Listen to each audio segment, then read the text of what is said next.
Parents all over, they wring their hands about the state of schools. And there's this big debate over high-stakes testing. Does it hurt creativity, or does it actually offer accountability? So imagine a school then with no tests, no technology, not even traditional textbooks. It's the Waldorf way. In a Waldorf school, learning just looks different. Instead of writing a book report on a literature lesson, they take that same story and create a play or a song.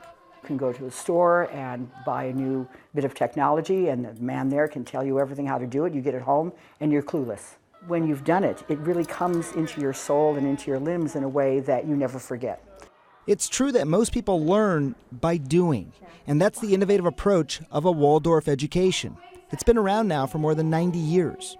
45, 50, 55. We know, for example, how related math and music are in the brain. 36 minus 6 plus 1. 31.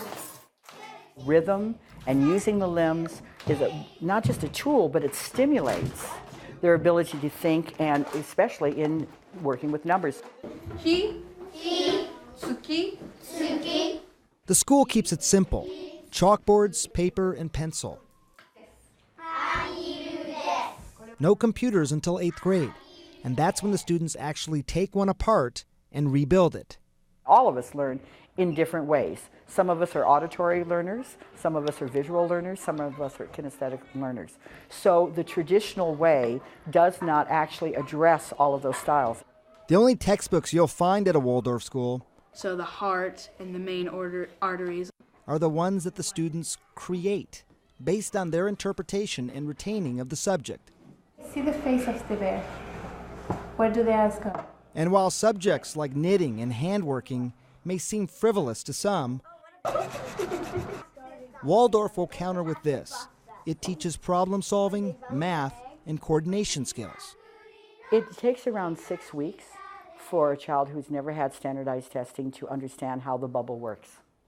I think it takes a lifetime to know how to think. I will bisect the second arc.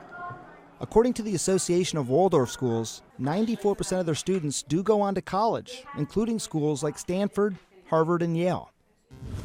There are more than 150 Waldorf schools in the United States, and enrollment, I'll tell you, has skyrocketed from coast to coast. So the question a lot of people have is, how does it really compare to mainstream education? Well, Elaine Kalbfleisch is a cognitive neuroscientist. She has more than 20 years of experience looking specifically at how children learn. Welcome to the program. Thanks for joining us.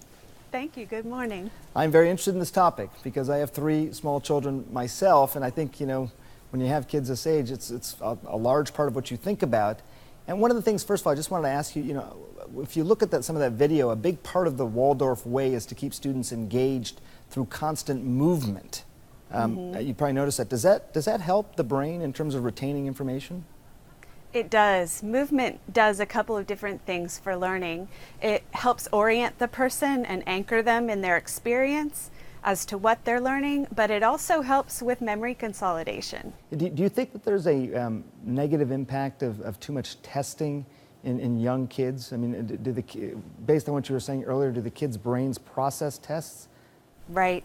I think testing, it's important that people understand that it has a specific context and has specific goals, and that sometimes those goals apply to everyday learning in the real world, and sometimes they don't always transfer or apply that well. And the impact of a lot of testing, or having kids early on learn that testing, you don't want them to think that testing is synonymous with learning. Because for some kids, being under a timed condition makes them nervous, and kids who are reflective thinkers and have to kind of survey information in their minds don't always do as well under testing environments. And so it's important to be mindful of those principles of human learning and thought within a testing environment. I think you've just described my oldest daughter. It's funny, and I should probably hate me for even bringing this up, but that's exact. I feel she understands topics, but under testing conditions, it does tend to be a little bit different for her. Maybe it's the pressure, I'm not sure. Also, the other thing, she's 8 years old, and they use a lot of technology now in the classrooms, iPads and screens and different things. I mean, what do you think of that? Helpful or harmful? I think the technology is wonderful. If you think about learning happens best when you're engaging a lot of your senses, and we shouldn't underestimate the impact that reaching and touching have in learning, and what tablets and touchscreens give us the ability to do. It gives a child the ability to touch new information and knowledge and to grab new information and knowledge. So it's engaging a spatial sense and a freedom of information that, you know, those of us who were our age, we didn't have those freedoms when we were learning.